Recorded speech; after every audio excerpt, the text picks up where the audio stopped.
In about 4 weeks' time, billions of people around the world will celebrate Easter. And we will be celebrating Easter too. The question is, why is it so important? Why every year so many people around the world celebrate this thing called Easter? Over the next 6 weeks, so 2 weeks even past Easter, we will look at the passion of Jesus Christ from the book of John, from the Gospel of John, starting today, from John 18. That is the story of Easter, you see, the passion of Jesus Christ, the story of Jesus' last days on earth. So far in the Gospel of John up to now, we have seen Jesus speaking, teaching, performing signs, and did a lot of things. These are all important. Up to, John 17. For the past 2 years we've been looking at this. They are all important things that our Lord Jesus did and said. Yet, from 18 onwards, the passion of Jesus Christ, the last days of Jesus, from today onwards, when you get arrested, it is ultimately more important than everything else. This is why, because we are reaching the climax of the story of the Bible. See, if you've been reading the Bible from the book of Genesis, we're reaching the climax, we're reaching the end, so to speak, of the good news, the gospel. For without it, without the passion of Jesus Christ, without these chapters, what happened to Jesus, then there's no gospel really. There's no good news. If there's no gospel, then there's no Christianity. See, this is why it's so important to pay attention to this part of the Gospel of John. For without it, all of us, if you say you're Christians, all of us are wasting our time. We're wasting our time. We're gathering here, wasting our time. We could be sleeping in at home, watching Netflix, eating breakfast in bed. Yet instead, we're here gathering, worshipping Jesus. So the opening passage of the Passion here, chapter 18, in the narrative, it introduces us to the cast of the gospel. Like in a movie, some movies in the beginning, it introduces you to the name of the people. It gives you a picture of who will be in this movie, who are the important people in this movie. And in this opening, in a sense, we get a glimpse, we get introduction to the cast of the gospel and how these casts relate to each other, to one another, okay? So, in a way, I'm going to look at today in 3 sections. The first one is the first cast, who is Jesus? The most obvious one. And secondly, we're going to look at who are we, who you and me are, and what did Jesus do for us? Okay? Who is Jesus? Who are we? And how we relate to one another. How we should relate to one another. So, simple enough. Let's jump into who is Jesus. So let's read from John 18, verse 1 to 6. When Jesus had spoken these words, he went out with his disciples across the brook Kidron, and there was a garden. This is the Garden of Gethsemane, which he and his disciples entered. So there's a gate, perhaps. It's a walled garden. Now Judah, who betrayed him, also knew the place, for Jesus often met there with his disciples. So Judas, having procured a band of soldiers and some officers from the chief priests and the Pharisees, went there with lanterns and torches and weapons. Then Jesus, knowing all that would happen to him, came forward and said to them, "Whom do you seek?" They answered him, "Jesus of Nazareth." Jesus said to them, "I am he." Judas, who betrayed him, was standing with them, and when Jesus said to them, "I am he," they drew back and fell to the ground. It's interesting, isn't it? As in the opening, Christian read for us Isaiah 43, when the Lord said, "I am he." And Jesus said here, "I am he." Now, this may not sound anything special for people when Jesus said, "Well, you're looking for Jesus of Nazareth? Well, I am he." But it is actually quite special because Jesus didn't really say, "I am he" here. Jesus really just actually say, "I am." In the Greek, it says ego eimi, I am. So when they say, who do you sing? Jesus of Nazareth. And Jesus said, I am. And if you remember, if you've been reading the Bible with me this year, we just read not long ago the book of Exodus, where Moses was sent by God to rescue God's people out of slavery in Egypt. And Moses said, well, what can I do when I go to my people? What do I say to them? Who sent me? And God says, tell them, I am sent you. So God gave himself a name, I am. So that's why this is significant. When Jesus said, I am, he said, I am God to these people. He's not really responding in a way, whom do you seek? Jesus of Nazareth. Jesus said, I am. When he said that, he said, I am God. You looking for me? So that is why they're terrified. They were terrified. So in a way, in the opening of this passage, Jesus immediately revealed himself to them, who he really is, that he is God. This is important for us to pay attention about Jesus revealing himself, because this is the distinction of Christianity in a way. It's one of the most important distinctions between Christianity and other religions, really. Because this is why Christians and Christianity has been accused of exclusivity, because they say, because of this, the claim of Jesus, that he is God. Because we live in a world where we want all religions are the same. You can believe whatever you want to believe. I believe whatever I want to believe. In the end, all religions teach us to be good. But that's not what Christianity says, you see. Because other religions say, well, let's go back a little bit, just, a few chapters back. We looked at this last year, so we're looking at it again. John 14, verse 6, Jesus said this, I am the way and the truth and the life. No one comes to the Father except through me. Does it sound like Jesus suggesting, well, all religions are the same. You can believe whoever you want to believe. In the end, you'll get to God.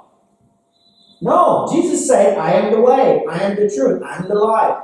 No one comes to the Father, to God, except through me. There's no way, Jesus said.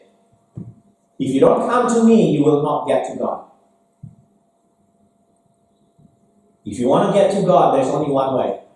That is through Jesus. And this is why Christianity is different to any other religions in the world. And perhaps you may say, well, that's a bit outrageous, isn't it? To have that kind of claim of exclusivity. Isn't that kind of arrogant to say that? Well, this is why here Jesus tells us why the claim of Christianity is not outrageous. This is why the claim of Christianity is not ridiculous. Because in other religions, they cannot do that because all the founders are mere mortals like you and me. So all they can do to you, for us, is this. I will show you the way to the Father or to God. That's all other religions can say to you. Because they're all mere mortals. But only in Christianity, Jesus said, I will not show you the way. I am the way. There's no other religions in the world that can tell you they are the way. Only Christians can say that. So Christianity, in a way, is founded by God himself.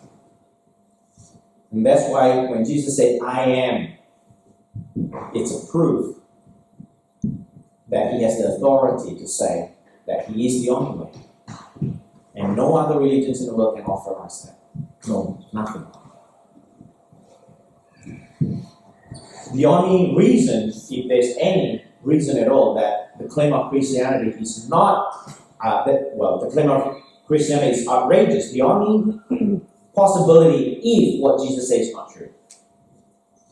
If what Jesus says is true, then it's nothing outrageous about the claim of Christianity. So this is what we will unpack today a little bit and for the next 6 weeks through the passions of our Lord Jesus Christ, of who He is, that of His claim, that He is God, that there's no other way except through Him to the Father.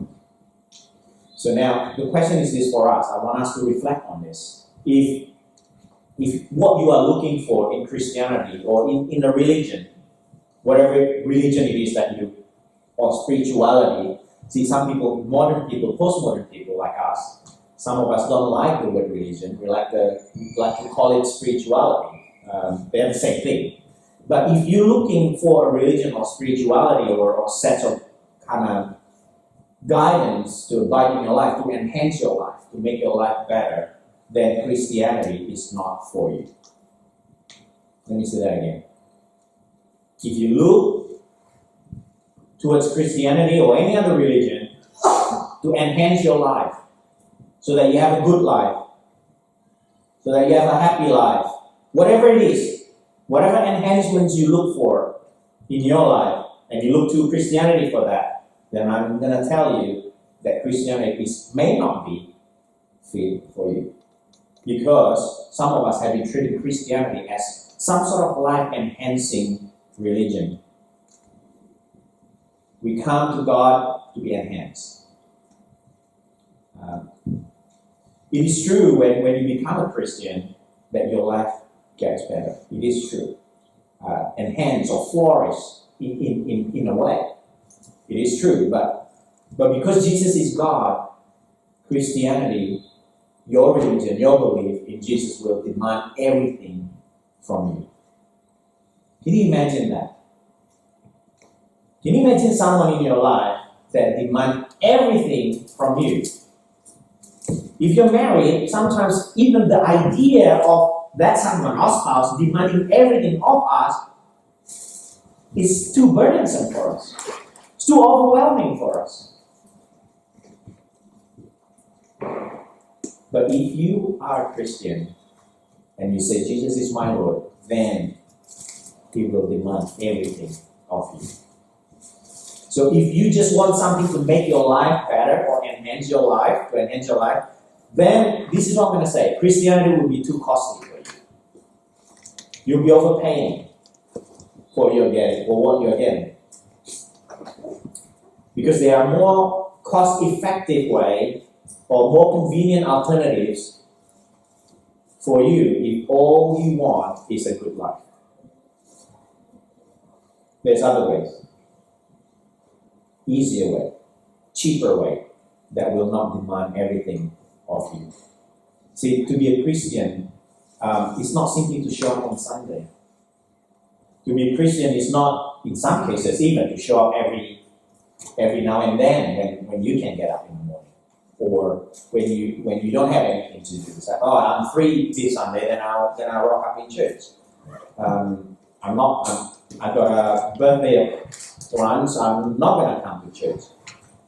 So to be a Christian means there's a certain kind of demand in your life. To be a Christian is to have all your life to be about Jesus. Think about that. All your life, every part of your life, centered in on Jesus. That's what it means to be a Christian because of Jesus' claim. He's not just going to show us the way to the Father. He says, I am the way. I am He. I am God.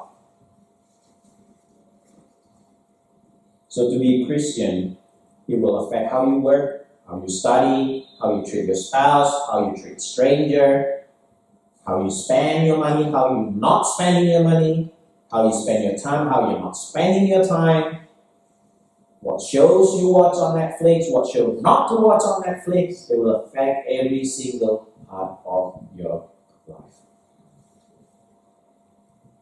So that's who Jesus is. But who are we? That leads us to our second point. Judas, the betrayer here, who betrayed Jesus, is one of Jesus' original disciples. So, Jesus, God Himself, only had 12 disciples, original 12 disciples, and one of them betrayed Him, led Him to the cross in a way. And this should give us comfort when we've been betrayed. We're not God. And to have someone betray us, we should accept. We should expect that in a way, at least. But Judas, he is one of the 12. He came to betray Jesus. He didn't come alone. Do you notice that? He didn't come alone. He came with a lot of people, actually. Let's look at that, verse 3. So Judas, having procured a band of soldiers and some officers from the chief priests and the Pharisees, went there with lanterns and torches and weapons. See, a band of soldiers here is at least a couple of hundred of Roman soldiers. At least 200. In the garden. Not a big garden. I visited the garden where the garden Gethsemane when I was in Israel. Wasn't big. It would be crowded if you had 200 soldiers there. Very crowded. You would even say, that's a bit excessive, isn't it? To arrest Jesus, who's unarmed, with hundreds of soldiers. Now, see, this is quite common though, in that time. If you look at Acts 23, verse 23, this is where the Roman soldiers were escorting Paul, the Apostle Paul, from Jerusalem to Caesarea. It says this, 200 soldiers with 70 horsemen and 200 spearmen. These are what it means to escort one person to escort Paul, one person, 200 soldiers, 70 horsemen, and 200 spearmen. And they also came with lanterns and torches and weapons. So these are soldiers. These are trained soldiers. These Roman soldiers are trained. They are hardcore soldiers. Not only they came in big numbers, they had weapons with them. They're serious about this. Why do you think they do so? Why would they come in such a big number? Why do they think they come in such a big numbers? Sorry about that. Siri likes to help us.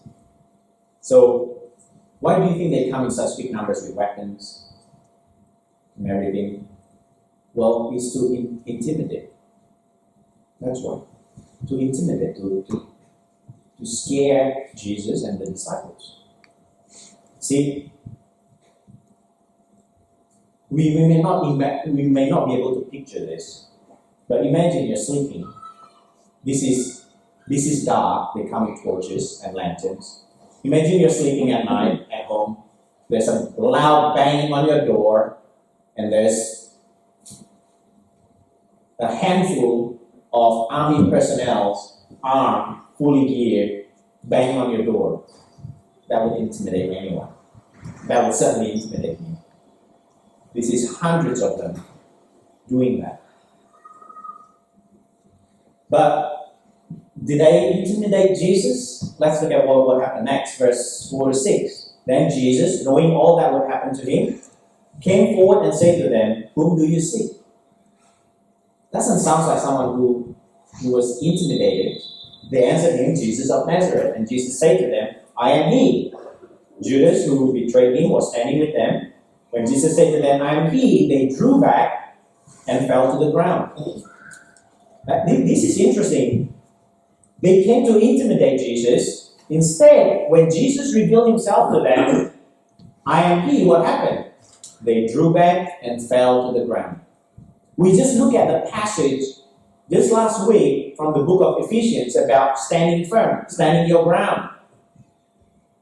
That's what soldiers are trained for, to stand firm on your ground, because if you fall, it's like death sentence for you and your friends.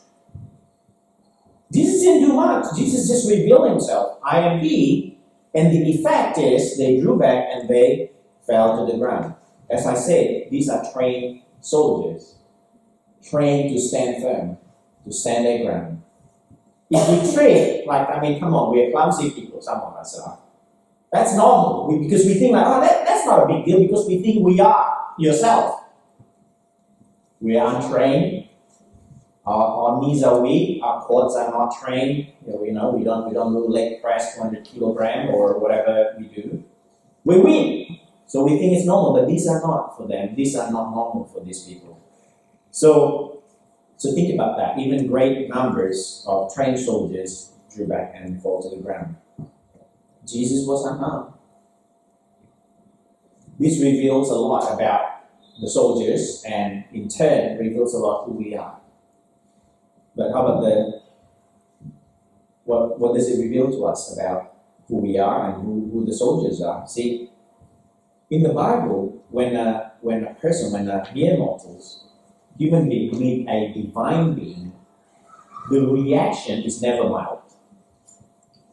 So when human being meet angel, meet God, epiphany, or whatever it is, a divine being, the reaction, the response is never mild. It's never like, yes, so what? Never. It's never like high-fiving one another. Never. For example, the prophet Isaiah in Isaiah 6, this is a famous passage in Isaiah, when Isaiah encountered God, he says this, "Woe is me, for I am lost, for I am undone." I'm coming apart, basically. "For I am a man of unclean lips, and I dwell in the midst of a people of unclean lips. For my eyes have seen the King, the Lord of hosts." The King, capital K, the Lord, capital Lord. I'm gone case, basically. He said, I'm dead. I'm as good as dead. That's what Isaiah said when he meet God, when he see God. So in the Bible, when somebody meet a divine being, it's never like, yeah, like some of our attitude coming to church, worshiping God, like he's just our best friend.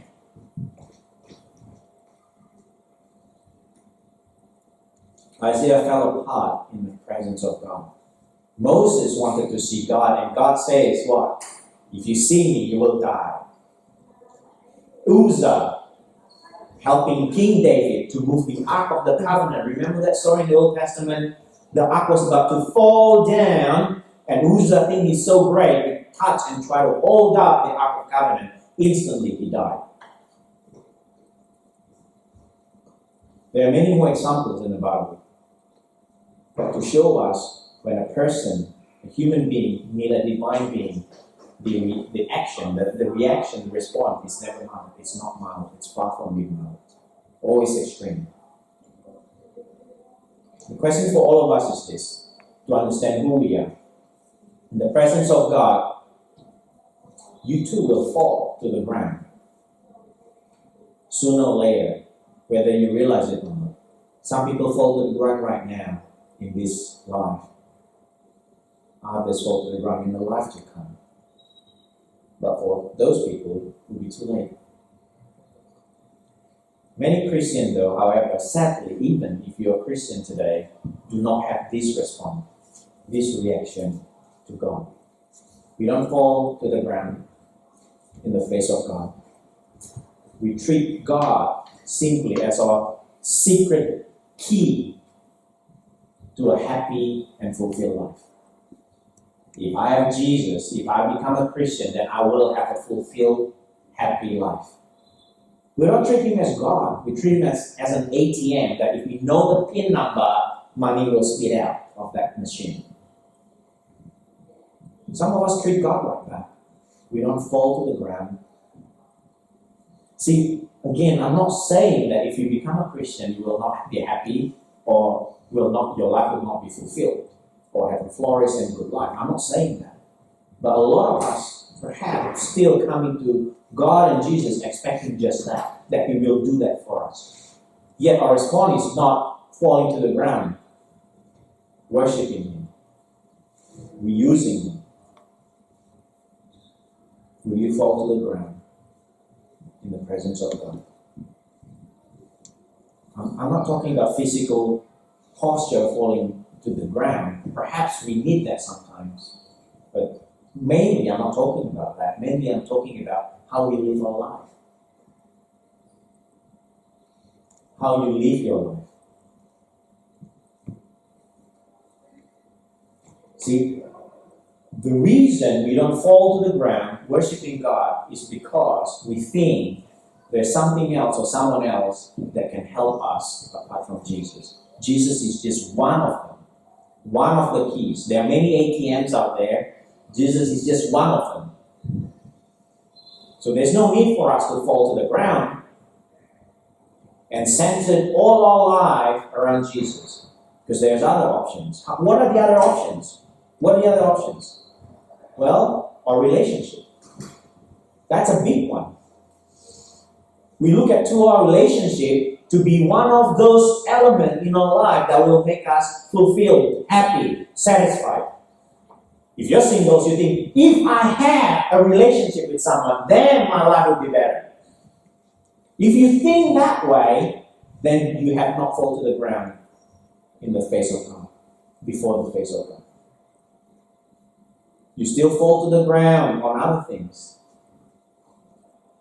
For some of us, perhaps we are in a relationship, perhaps you are married, that's no longer the thing. Perhaps your career, if you're in relationship and you are young, career is your thing.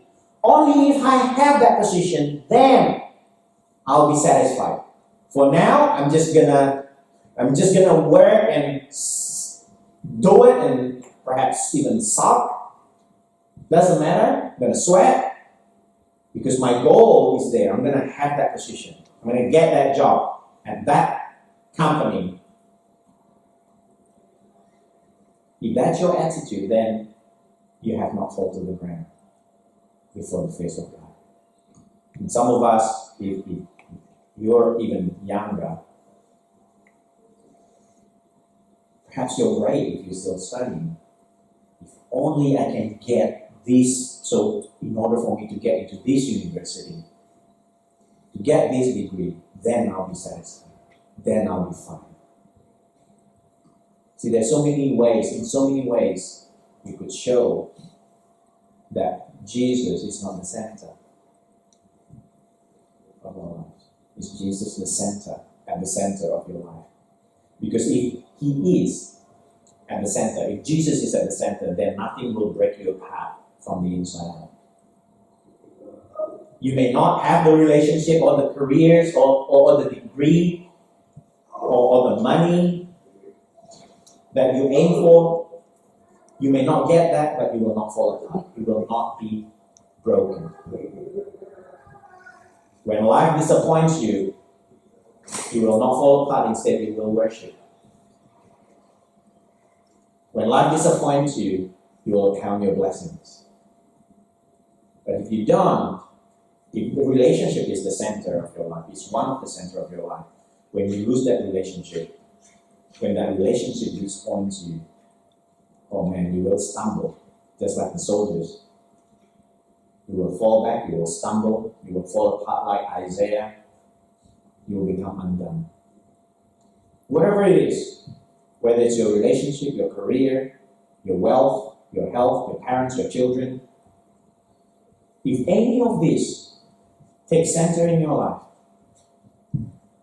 life is so fragile because you have no control of it. It's only take your spouse to disappoint you for your life to be fallen apart. If career is your thing, it's only need one day that your boss call you in the office and say, your time here is finished, for you to fall apart and stumble. If being healthy and wealthy is your thing, it's only take that one phone call from your doctor to say, I'm sorry. You have 3 weeks to live for your life to fall apart.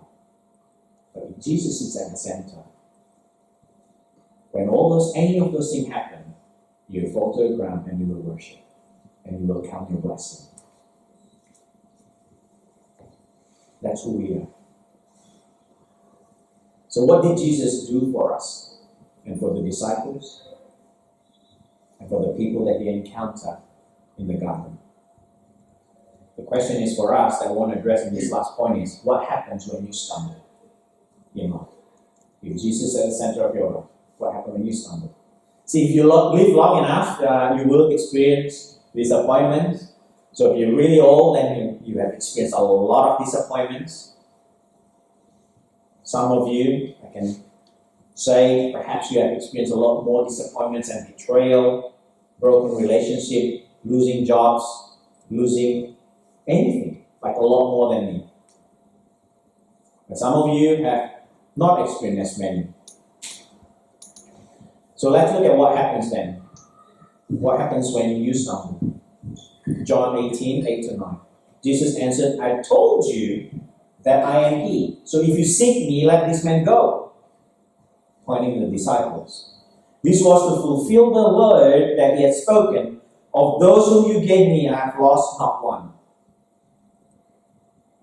So, soldiers on the ground, they fall back, they fall down. Jesus did not say to the disciples what other leaders might have said. Charge! Attack! Kill! Jesus didn't say that. These soldiers are vulnerable now. They're on the ground. Instead, Jesus said to the soldiers, take me instead. Let them go. Do you see how amazing that is? What kind of a leader of a group, the way he protects his disciples is to say, take me instead. Rather than telling the disciples to go and charge. Any leaders in the world, when they want to attack another country, they don't go say, let me go, or take me and let my people go. No, they say, let's go and get them. That's what they say. Any other leaders in the world, when they want to attack another country, they say to the people, go and get them. Jesus didn't say that. Jesus said, take me instead. But you may say, well, that's what Jesus did for the disciples. How about me? Jesus had the answers too. In verse 11, Jesus said this. So Jesus said to Peter, put your sword into its sheath. Shall I not drink the cup that the Father has given me? To drink the cup in the Bible is to take up the wrath of God, the judgment of God himself, which is God's judgment on sin. So that is to drink the cup.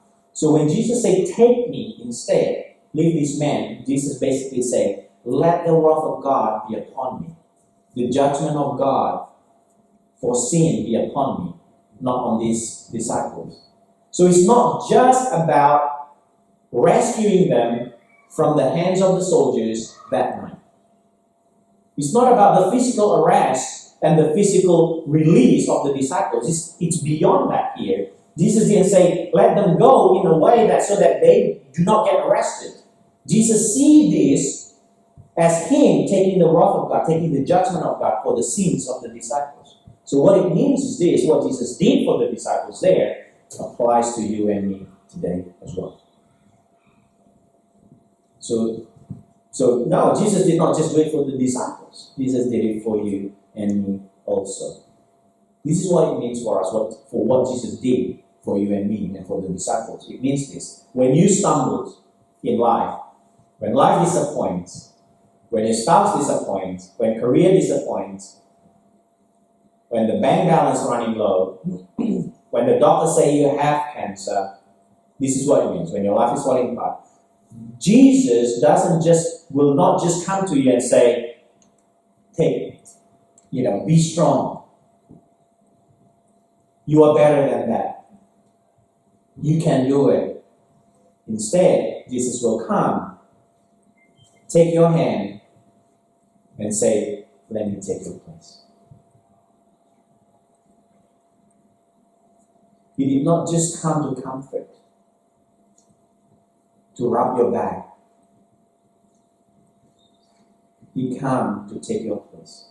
Whatever you're experiencing, whatever disappointments in your life, Jesus said, let me take your place. He stumbles for you in your place. What does it mean for Jesus to take our place? What does it mean? Well, it means when your relationship is broken, when your career is disappointing, your children is not doing so well, it means you don't have to stumble. Do you see that? When life disappoints you, Jesus said, I will take your place. It means this. You do not have to fall apart. You do not have to stumble. You can face it without having to stumble. Why? Because Jesus stumbled on your place. He fell apart for you. The opposite is also true. I know I've been giving you examples to negative things that happen. Because the positive thing can happen as well. They just have the same effect. You have amazing relationship, you worship your relationship. You have amazing career, you worship your career. Some of us don't come to church because our career is so amazing that it demands 7 days of our time. Our relationship is so amazing that we don't come and worship Him because we worship our relationship, because our spouse wants us, our time, want us to spend time with them. Or we worship our children, our parents. Instead of worshiping God, we spend time with them as priority. So it doesn't have to be all bad for us to stumble. If you do that, you just stumble all the same. If at the center of your life is your career that is flourishing, or your relationship that is amazing, then you have stumbled as well. If that is the center of your life. So that's what Jesus did for you. He stumbled at your place for you so that you don't have to. Whether life is amazing at the mountaintops or at the deep valley. He drank the cup. He stumbled and fell so that you don't have to. So no matter what is going on in your life right now, whatever it is, right? It could be up, it could be down. It could be the best time of your life, it doesn't matter. Or the worst time of your life, it does not matter. You do not have to stumble and fall. You will only fall instead in worship of the one who is fallen for you. Let us pray.